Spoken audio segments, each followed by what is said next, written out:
What's up, REVB podcast today, Katie? We have our most requested interview after REVB this year, which is our friend Raj Sahoo. Raj, what's going on, man? It's good to have you. Hey, Tim. Hey, Katie. Excited to be here. So, Katie, you know that I'm gonna yap this whole time. So, what's your first question that you really want to dig into Raj about? My one question that you'll allow me, and then it's just going to be Yes, like you fanboying over Raj. pretty much. Okay, so for people that were at Blueprint, I think they got a really good idea of kind of like why you built your business and how you built it, how you did. But for people that weren't there, I'd love for you to kind of talk a little bit about your background and then kind of getting into real estate. Sure. My background was 7 years in consulting. I was the third employee brought on in a startup company, and I took on the sales part of that company and just ran with it. I had a lot of freedom in that company, and I liked that freedom. As we got a lot bigger, I realized I wanted to brand myself around an industry that had limitless potential, and I think that that's real estate. I also want to be in an industry that had lots of disruption ahead of it. What's interesting is my wife and I just built a new home in Texas, and I always thought building a new home was reserved for the wealthy. It was custom. It had to be $1 million plus. I was wrong. I didn't even know production builders existed. And when I looked at options, I found most people were clueless as to how many options there were and Yeah. also how to navigate through all of those options. So literally while we're building our home, light bulb moment, I realized I could be an agent that consults with clients and tells them the best options for them from a new construction standpoint. I can learn all the floor plans, learn all the upgrades, and advise them accordingly. So I actually started to work on getting licensed while I built my home. And then when we closed, I started to go a little bit more part-time into real estate. I went full-time in 2020 and I started posting in 2021 on YouTube. That year I did over 4 million in sales. Following year I did over 8 million. And then the following year in 2023, last year, I did 20 million in sales with 98% of my business coming from organic YouTube leads. I love it. So 20, yeah, the third year full time, 20 million from YouTube, not just from YouTube, but new construction, right? 100% new construction. 100% new construction, which is really interesting to me, just because I think as agents, we're always thinking about all of the lead pillars that we need to have, where you just focused on one and just made that your obsession almost. And so tell me about that, like what that looked like for you coming into the industry that way.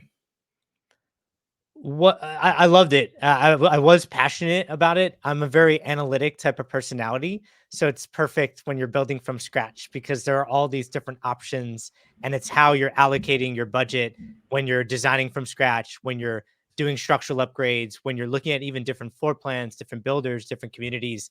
So I love the game. And that's exactly what I would call it because building is definitely a game. And I liked playing that game. And so I found for so many buyers, they didn't know how to play that game. It was also a very overwhelming game to play. So a lot of them didn't want to participate. They would just look at resales thinking that was so easy. They'd also get a lot of feedback from other realtors that would say, don't build. It's too complicated. Just buy this resale because it's easier to open up a resale door. And I always looked at that as a massive, massive opportunity.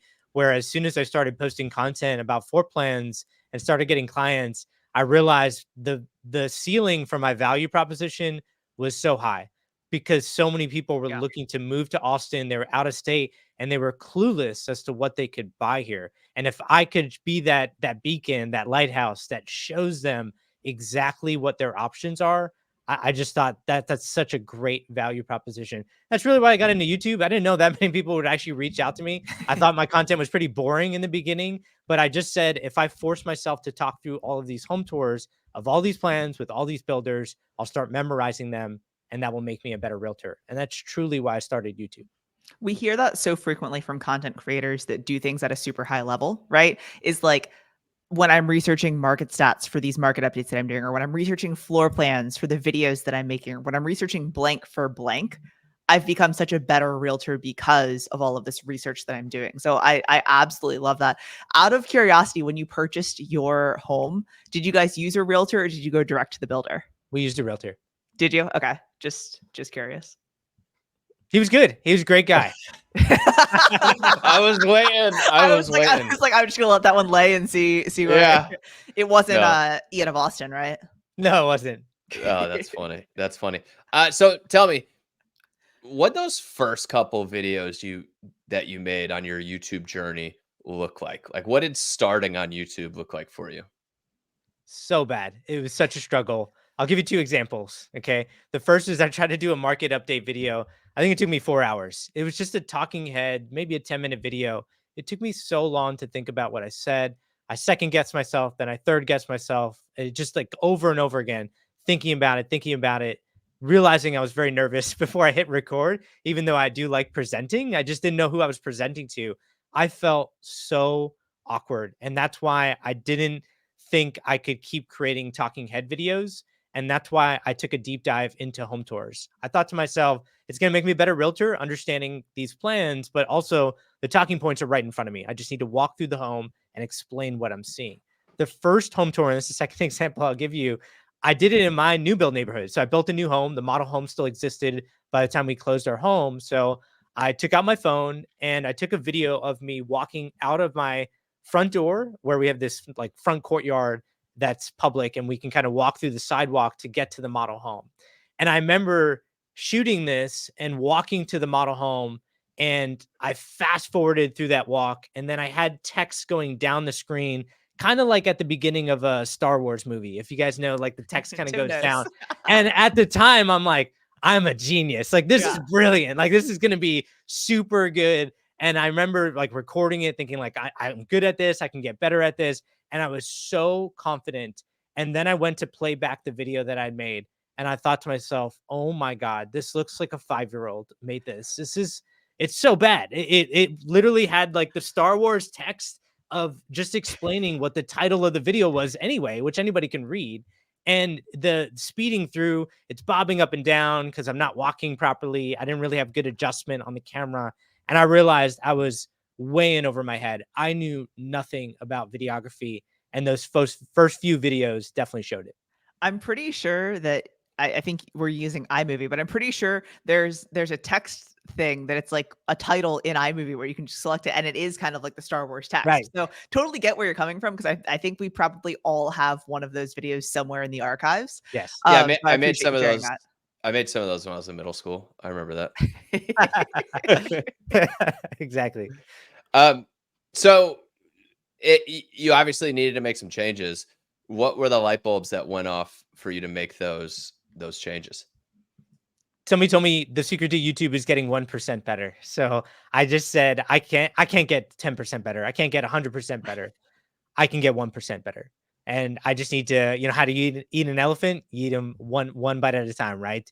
And so I just stuck to that and just started to kind of every week have a goal of I'm going to do something that's a little bit better. So that might have started with, okay, I need to stabilize my footage. So I looked at stabilizers and I found these gimbals, and that was the first time I've ever seen a gimbal. It's the DJI, probably one of the first gimbals that they had, and I bought it. I used it.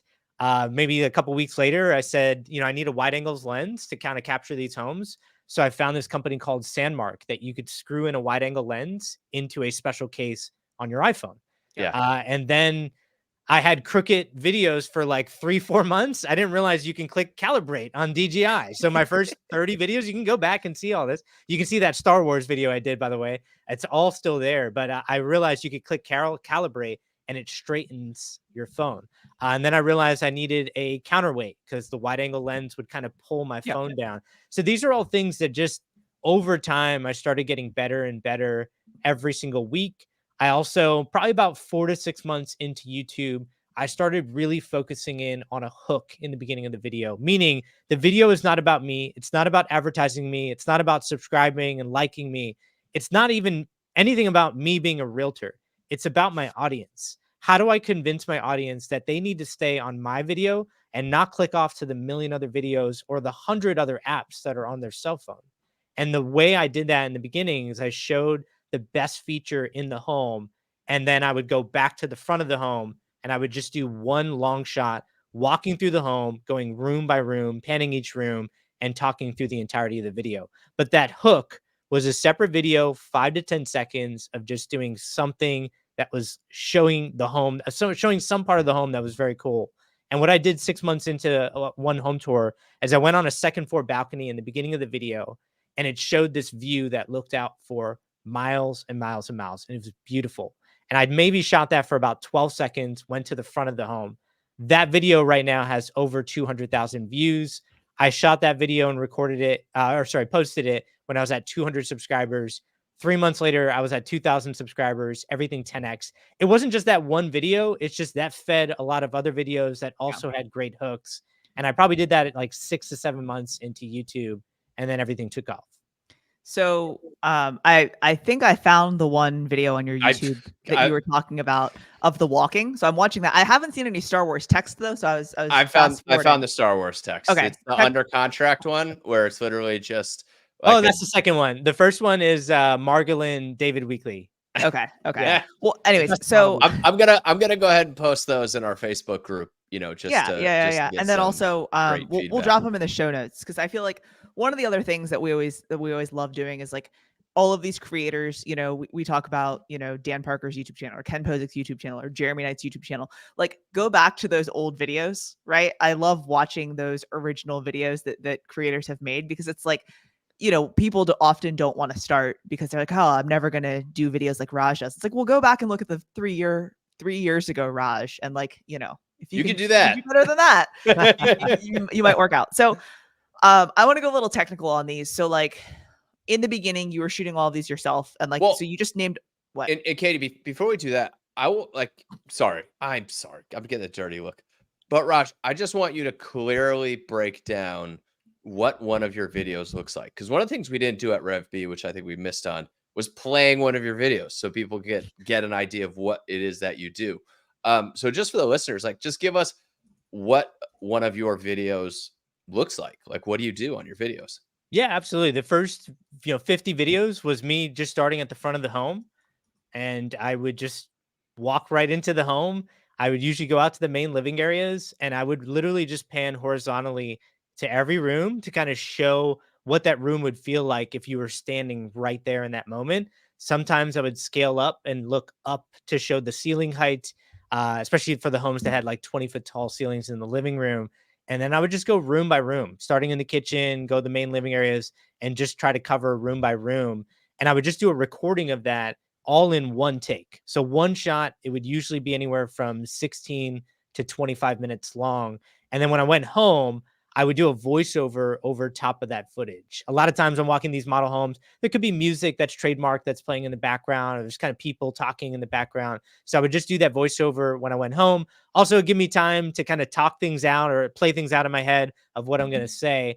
And then also, if I mess up, I can just go back to where I messed up and record. And to this day, that's exactly how I shoot homes. The only difference is I have a videographer that walks those homes for me. And to do a better hook in the beginning, he takes drone shots, he takes intro shots, and then I have an overseas editor compile that or edit it into a good intro that hooks my viewer in. But I'm still having my videographer do that one long take of walking through the home, and I'm still doing the voiceover. Well, and the reason I just want to make sure we hit on that is the fact that you're doing listing tour videos that are just one shot. Most of the time, I think it's on a phone or Yes, something iPhone. like a phone. So it's from the iPhone. There's not fancy editing. It's just, I mean, and don't get me wrong, I think your videographer does a good job of going through the houses, but there's no complicated shots. It's so simple, and that's why we love what you're doing. So I just want to give some context for the type of content Raj is creating, because I mean, it's content that most of us could create. But I want to, we're going to dive into the nuance of what you do that makes it work. May I ask? So Katie, now, Tim? Go ahead. I'm sorry. I just May I ask? Okay. So my question is basically like, in the beginning, when you first started out and it was just you doing everything, right? Yeah. You were shooting on your phone. Walk us through, you said it all kind of already of things that you purchased, but like, what would be the things that if you were like, if you want to go do this tomorrow on your own, buy these before you go? Yes, buy a gimbal on Amazon. I've messed around with a couple, like DJI has a few phone stabilizers, and then Hohem is the one that I use right now. because it carries the weight of what I'm putting on my phone. What I'm putting on my phone is a Sandmark wide angle lens. If you look it up, you just have to get the correct iPhone model because it comes with a special case. And then I buy a counterweight that screws into my gimbal to offset the weight of my lens. Those Do you three things. still do you still what iPhone do you have that you're using the lens with? This is probably like a 12 or whatever the Okay. old cheap version is. It's what I Yeah, use. yeah, yeah. I always say that because I think the 0.5 on the newer phones is a wider angle.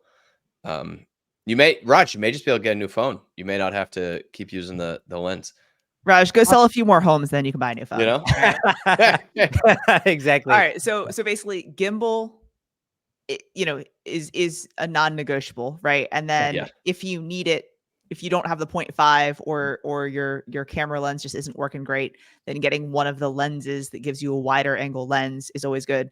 And then if you're putting a lens on, you need something to balance it out. And so that's it. Would be your advice for like starting out of things that you should get. That's it. Yeah, I Yeah. found the 0.5x. I haven't seen any of the new phones, but the 0.5x kind of distorts the furniture and it feels a little bit more fisheye. At least Alright. that's what I've seen with my phone. But So at the end of the so day, he does have it. He just chooses Yeah. to not use it, Tim. but I'll tell you, I haven't shot a video in a little while, so it's something that my videographer takes care of, and that's been the best part. Yeah, for sure. Okay. And then, so at the point where I feel like a lot of content creators are, and a lot of people are, is like, we do it all ourselves for a while. So you shoot on your phone or your camera, you load it in, you edit it. It takes you an entire day, but you get everything done. Did you hire a videographer and an editor? Like, what was your scaling process? What did that look like? Yeah, editor first and then a videographer. I should have started both way sooner than I did. The editor, especially, they can do all your posting. Like, you shouldn't be sitting there loading up a video on YouTube and writing out a description. I mean, it's the same floor plan, then a builder, then a community name, then a suburb of Austin, Texas. It's just fill in the blank, right? Get somebody else to do that. I found an overseas editor pretty early through Fiverr. I went through like 20 to 30 people. It was very daunting, but I just figured out how to interview them a little bit better, especially towards the latter people I was talking to. I found somebody that was good. They just looked like they were teachable. They already had the basics down of editing. They're familiar with Adobe Premiere Pro, which is what I was using to edit everything. And I probably hired them about maybe a year and a half into YouTube. And they've been with me now for over a year and a half. And I give them a minimum amount of hours per week. I've even set them up with a couple of realtors in my marketplace. So they're now working full time between all three of us, and really enjoyed working with them. They do all my editing for the intros. They dub the music over top. They post on YouTube for me, do the titles and descriptions. About 6 months ago, so about 2.5 years into YouTube, I finally hired a videographer. Should have done it much sooner. I used a company called wisehire.com. Got 120 applications for a videographer. YouTube's very popular right now. Everybody wants to get into YouTube. So I think a lot of people were interested in it. Actually found 3 people that were interested, and they were all licensed in real estate. I just thought to myself, that sounds good. I don't even have to let them in the home. And I found one that was just very teachable, very professional. And I've had him on board for 6 months. And that's been really exciting. And would you mind sharing like what your all-in cost per video is? Not at all. So for my editor, we started at $6.50 an hour. That was more than double what they were making previously at like an agency, or whatever they were doing, like a lot of gig work. It's inconsistent. I've now increased their pay to $7.50 an hour. For my videographer, I'm at $25 an hour. I have to say I'm 23 videos right now ahead. I got my board on my separate screen here. So, he hasn't really gone out, and I think maybe he went out when I was at REVB, but he probably needs to go out like once every 2 weeks. So all in, I'm probably under $800 a month between the two. Okay. That's pretty good for the amount of content that you're putting out. Yeah. Okay, so you're 23 videos ahead. That's amazing. We probably actually, Tim, need to have Raj start doing the podcast for us. So we're not like shooting this to post tomorrow kind of thing. So Raj, like, we'll just get you on the production crew for that. Sure. And you can just take over. So thank you for volunteering for that. But what's kind of your process now? So like, if the videographer shoots it, it gets sent to the editor. What does that look like to then it gets sent to you to do a voiceover, or how does that go? Yeah, we're all on a software platform called Trello, which I shared on REVB, which I was excited to show because I've been nerding out on Trello for a while. And it just organizes all the different videos that we're doing based on what stage it's at. So my videographer, I share addresses of different homes that I want him to shoot. He batches 5 together that he can shoot all in one day when he's in that same area where the homes are all in the similar area. And then he uploads it to our cloud, which we use Dropbox. My video editor gets notified, does all the editing. When that's finished, my editor sends it to me, or it's all in Dropbox. I just get notified through Trello, and then I just do a voiceover. And that's really what I'm down to. I am double checking their work, but now that we've been working together for 6 months with my videographer, a year and a half with my editor, I don't really have to, critique their work as much as I did in the past when we were first starting. And so now I just do the voiceover. And once I do the voiceover, I upload the file and it gets posted. So when I I say love we're that. 23 videos ahead, I have 23 videos right now that I have to do a voiceover. So I'm still doing voiceovers that for, my post in 2 to 3 days, but eventually I want that to be like 2 to 3 weeks out. Yeah. So you're the bottleneck in the I am. process is what you're Yes. saying. Yeah. Yes. Always guilty of that. Yeah. Always. So here's the deal. I think people are going to listen to this and they're going to say, okay, I'm going to go do some of these listing tours. I'm going to film the tour. I'm going to do the voiceover, and they're going to post them on YouTube, and they're not going to do well. And there's certain things about your videos that make them hit with the audience, that make you connect with the audience, that has built this almost 8,000 subscriber base on YouTube. What are the important things when agents go to do this that will have them go from no views to thousands of views? Like what are the details in how you're doing these voiceovers that's making you win? I'm in sales, and my goal is to sell my audience that they need to watch this video. That's it, period. That will put you ahead of 95% of YouTubers. I guarantee it. Because if you look around on YouTube, it's a bunch of people just advertising themselves. They're so focused on themselves. The realtor, subscribe to me, like me, reach out to me. I'm the expert. It's so cringy when I watch those videos because I feel like I'm being sold to that I need to reach out to this person when all I wanted to do was click on a home and watch somebody walk through a home. It's such a bait and switch, and people don't realize that that's what they're doing when they do a thumbnail of a YouTube video of a house, and then the first 30 seconds is all about the realtor. So I can't say it enough. You really need to focus on how to retain your viewer. And I don't even think I'm doing that at a very high level. I think I'm just doing it better than everybody else, or more focused on it, I should say. And I think that hook in the beginning is really important. And then throughout the video, especially in the beginning parts of the video, like the first minute, the second minute, the third minute, there's always something in the video that I'm telling to my audience that's coming up. And if you look at big YouTubers, they do that so well. I mean, like Mr. Beast and all these guys, they're just incredible at it. Like they are not in the position that they're in with millions of subscribers out of accident. It's clearly intentional. They have great strategies around audience retention. And I think retaining your audience has to be the big goal. The second thing I would mention is constantly trying to capture your audience in this web of videos. I'm never focused on doing one video and having somebody reach out to me.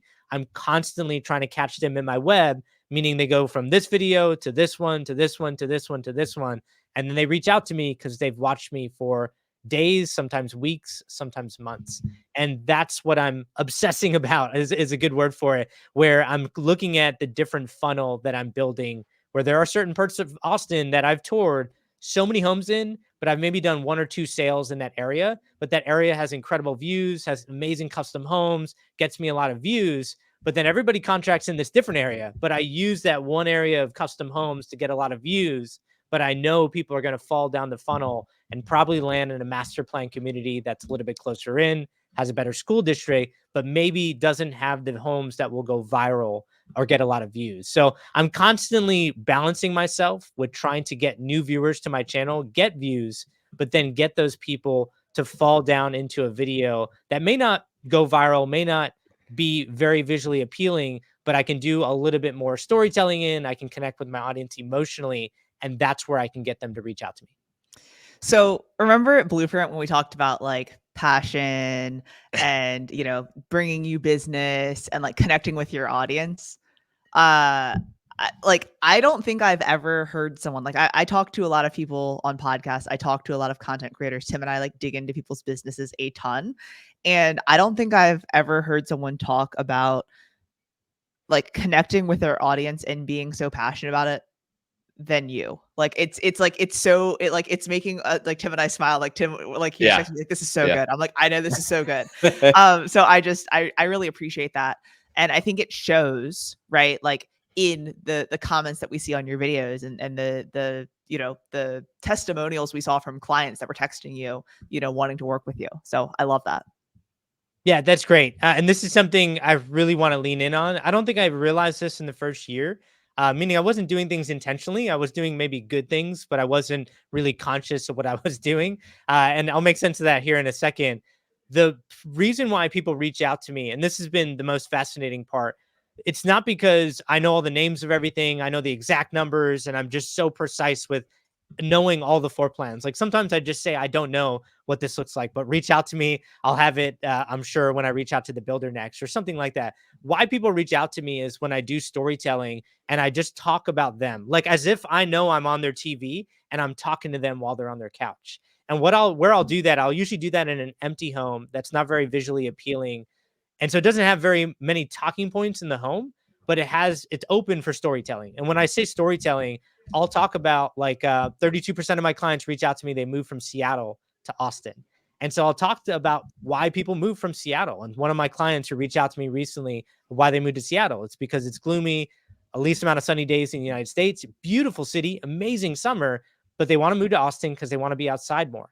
And they always ask me, what's the weather like in Austin in the summer? And I always tell them it's brutal. It's unbearable. You can't go outside, but you can fly to Colorado. It's 2 hours away, or you can fly to Mexico. It's like an hour and a half to Mexico City. And I give them like, this has nothing to do with the home tour. Yeah. But when people reach out to me, they're like, when you said that people from Seattle, like I paused the video, I yelled at my wife to come in and say, he's talking about people from Seattle and we're from Seattle. And it's amazing that that's the feedback that I've been getting of why people reach out to me. So I found the more I do that, the more people reach out to me. And it's something I've been really focusing in on to lean in on in 2024. Well, I think those moments too where you're very honest with people in your videos and you say, "Hey, like I've got people in Seattle that are sad about the gloomy weather, but then they come down here and get roasted in the summer in the Austin heat." That's a level of honesty that naturally builds trust with people. And it's like, okay, if Raj is being super honest with me about how miserable the summers are in Austin, he's probably going to be super honest with me about all this other stuff in the process. And you know, I think that's the underlying thing of a lot of this content you're doing when you're telling stories and you're being super honest with people and you're telling them the things that you know they're going to care about. They build trust with you through watching your videos and they trust you. And you know, we go to buy a house, it is a process where we want to work with someone that we trust. And so those that storytelling ability you have is great. I also think your voice is also something that helps. Like we have Bill Olson on, Dan Parker's one, you know, even Ken Posick and like a lot of the YouTubers that I watch that do really well with it. Malcolm Lawson's build a bunch of big channels. Very like I don't know if soothing is the word, but easy to listen to. That's probably why I can never build a YouTube channel because nobody wants to listen to me. But I Yeah. think just the I'm like the thinking that right now. way the way you're talking just really pulls people in just your tone. And so we you know on a lot of videos we have to get people to be energetic, you know, because like video kind of kills your energy naturally, right, Yeah. Katie? Like you have to like pretend to be happy when you're doing these videos. Um, that was a shot at Katie. I but I think your mix of being like soothing and informational and just easy to listen to while telling these stories that people connect with just makes for a video that people can't help but get sucked into. Thanks. That's something I haven't heard that one, but I think a lot of people just say your vibe. I've Yeah. tried to like figure out like what that means, and yeah, they talk about my YouTube channel is just easy to listen to and they like the vibe. And I really think that that does come down to advertising too. Like everybody's selling. And don't get me wrong, I'm talking about positive parts of these homes, but I feel like I'm doing it more in a storytelling fashion. Like it's not me saying it. This is what I've heard other buyers say after walking these homes with dozens and dozens of buyers. So I think that's been helpful. Well, and one of the biggest things that we've been talking about is like the best way to get more businesses to talk about your clients and like seed that you have clients in your conversations, right? And so, when you say, oh, most of my clients actually moved from Seattle. So if you're sitting on a couch in Seattle listening to this, whatever, or like, you're talking about, oh, I just worked with a client who, like, and you tell this story about a client, like there are so many people, since they're probably, you know your demographic and you know your clients, they're like, wait, that's me. Like, I want to keep listening to this to see what happened to this person. So I love that. Enough hyping you up though. I feel like we're over here just We gassing you are. up. Like, We are. I mean, Oh Raj, like you man, could let's buy a pull new this guy shirt, down a but notch. anyways, what are some mistakes you feel like you made, right? Because like, I mean, we're just here again gassing you up and just telling you how great you are. And Raj, you do have a great YouTube channel. You sold a lot of real estate. Kudos to you. But what are some mistakes you feel like you made along the way, other than the not hiring, additional help sooner? Oh, so many. I don't even know where to start. I would take big breaks in YouTube. I took a 7-month break after my wife and I had our daughter. That was about 2.5 years ago. Right now, at the time we're recording this, I'm posting inconsistently. Granted, I'm working through clients and I brought on like a realtor partner and I'm building systems around it. So that's my focus now.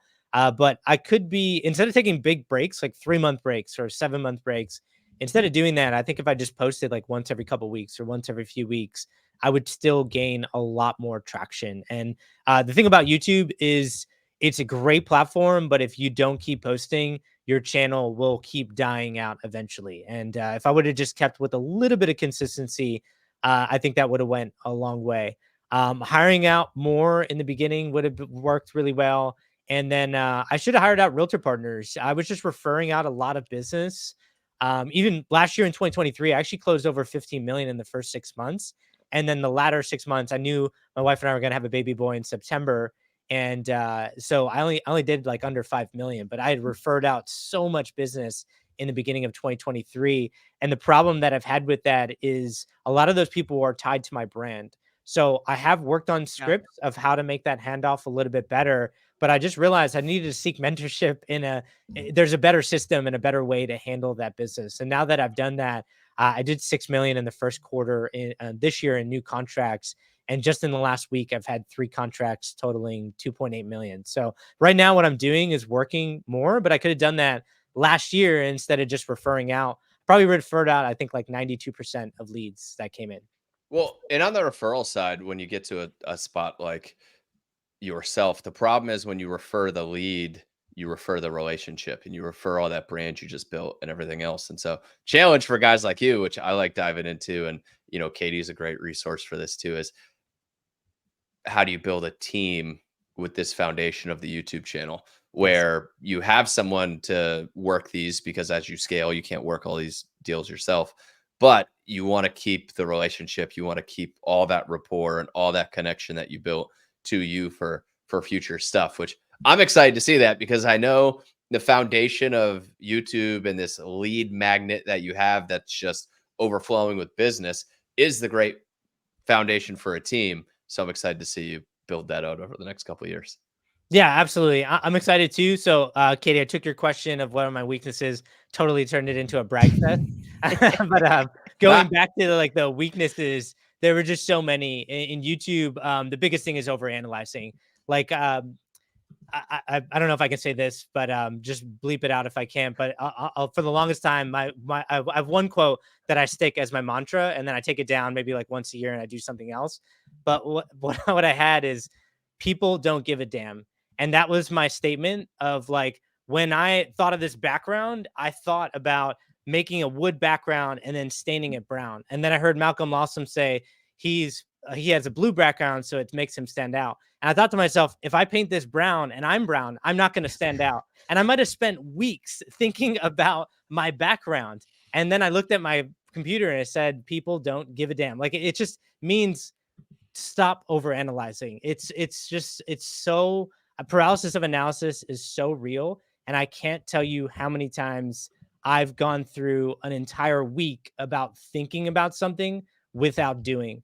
The best thing that I ever did was anytime I would overanalyze, I had a rubber band on my wrist and I would just flick it just as like a light thing of just snap out of it, stop overanalyzing, put a countdown on your phone, 20 minutes. I'm going to spend 20 minutes. And when that buzzer's off, I'm done working on this. Stop thinking, start doing. And that was probably the best thing, probably the biggest struggle that I had to work through, but probably the best struggle that once I worked through it, it's been very rewarding.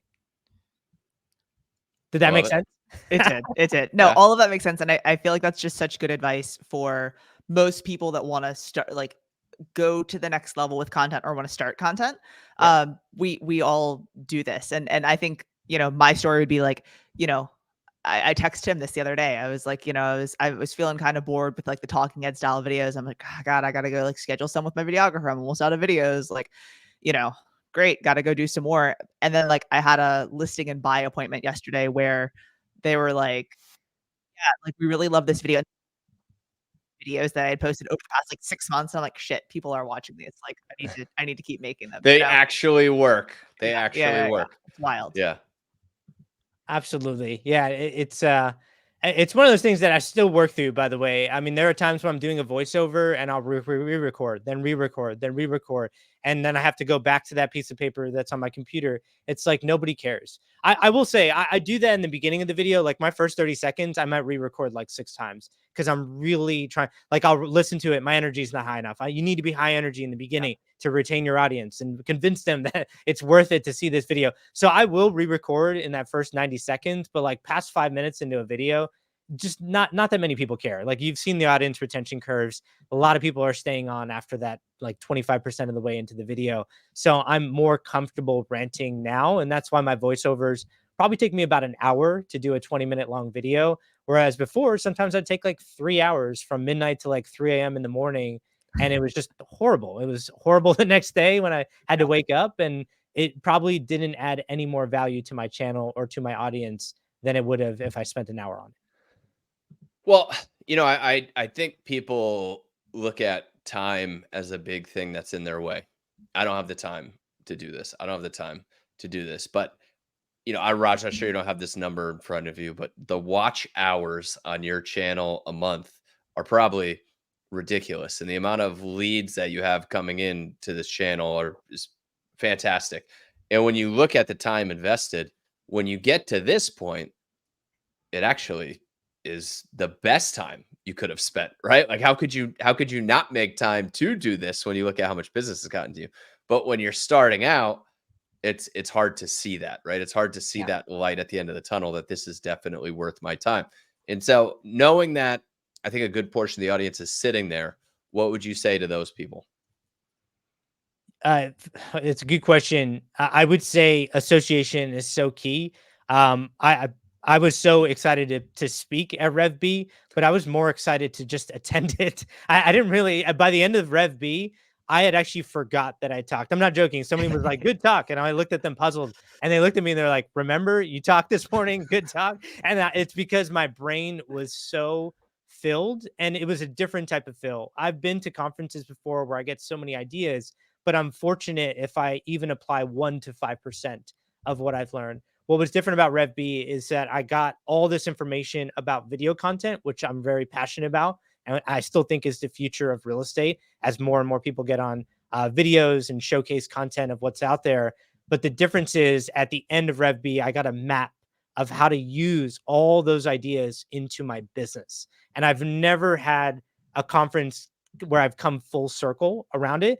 And my point is that association is so key. When I was first starting out, I had 2 people in my marketplace, Jeremy Knight and Ian of Austin, who I talk I talk quite a bit about constantly because they were my North Star. I just looked at their channels saying, I want to do what they do. And I wanted to have business come in like they had. And my association with them was just first off, like being subscribed to their channel, but then eventually it was reaching out to them, meeting with them maybe on like a 1 week or 2 week basis, and just shooting ideas at each other. And that was so important in the beginning of YouTube. And now for so many people, if you're starting out on YouTube, find people who are starting out on YouTube and find people who you think are like a year ahead of you in YouTube and try to associate with those people. And I think there are some people doing that at a very high level, providing great content like RevB. And that's why I really wanted to just participate and be there. But also, there are a lot of people right now that are saying they do YouTube, but they're buying views, they're doing advertising, and they're not getting as much business as they say they are. And I'm not saying anything bad about other people, but I think it's important to figure out who your people are and try to get around them as much as possible. Well, I really appreciate that soft plug for RevP. That's always appreciated. And We'll send you your payment after the pod's yeah, over. yeah, we'll send you Yeah. your 42 cents affiliate link there. Um, but no, I'll keep making it. Yeah. I don't want to breeze over it because it is really important. Katie and I have both done well in a lot of things, and so much of that goes back to the people that we surround ourselves with.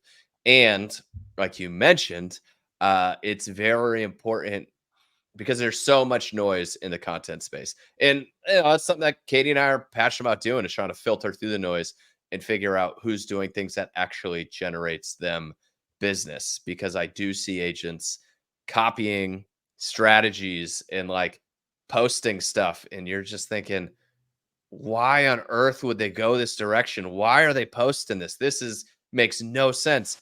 And then they just saw somebody else do it and they thought it was a good idea. And so I do think really digging in to figuring out who you're going to surround yourself with is a really important thing to keep that passion going moving forward in this journey. Absolutely. To give you an example of that, because we're on a Facebook group, I remember somebody saying, "Hey, I want to do videos like Brad McCallum," and somebody in the comment section said, "You don't want to do that. Brad McCallum has a team of videographers, and that's a very difficult production level to just jump to." And then the very next comment was Brad McCallum, and he goes, "Hey, Brad here," and he's like, "I have one videographer." My videographer and I have done all the shots, nobody else. And the guy later on apologized. He just made an assumption off that channel. And it just makes you think like the level of advice that people are giving without not having any idea. I saw another comment. This is a big group with a lot of YouTubers that are doing a high level. And in that group, somebody said, "I've been doing home tours for a year and a half and I haven't gotten one lead. What should I do?" And somebody said, "You should do so many more call to actions. You should be flashing your number in the beginning, flashing your number pretty much every minute into the video." I just thought to myself, that's a early So bad. 2000s type of Yeah. marketing, or maybe 1990s. This isn't like an infomercial, right? And there's no like buy one get one free. So I just thought to myself, you have to really listen to the right people. And I hate to say it, there are people listening to bad advice right now, and I listen to the good advice. Like, to be very clear, I didn't come up with any of this stuff. I just took tactics and strategies from other people and just adopted good strategies from the right people. And that's my secret sauce. I've been Yeah. following the right people. Yeah, the ability to filter and take the stuff that you should execute is definitely difficult. Katie, what else you got? I saw that same post that Brad commented on, and I love the Brad here. listen, It says your name, sir. it's such a Brad moment for Canadian Brad. Like, Brad here, like, we're aware, dude. There's a picture of you and your name, but yeah, we love. He's Oh, the dad the that signs best. his posts, like, He's the best. He's the best. Oh, yeah. I feel like I have many more questions to ask, but I feel like this is probably a good point to just stop because we could go on for hours. If someone wanted to reach out to you to just chat like YouTube and stuff like that, where's the best place for them to reach you? Any particular platform that you may be posting on more frequently in the coming future? Thanks for the setup on that one, Katie. So Instagram at Realtor Raj Sahoo. My first name Raj, R-A-J. My last name's like Yahoo with an S. And I will return my Instagram messages. I'm not the best on Instagram. I'm mostly YouTube oriented. And then I started a home tour club on YouTube where I'm doing a live stream once a week, every Wednesday. So I need to do one tonight. And I'm just going to talk through people's home tours that they're doing on YouTube and try to give them feedback and also try to collaborate with others. So see me on there. I love it. Love it. Love it. Great stuff. Well, we appreciate you being on. We appreciate all you contribute. Total open book. Totally looking to help people out, and that's always refreshing for us. So we appreciate you pouring into the community, at REVB this year, and looking forward to watching you in the future. Thanks for having me on again, guys. This was fun.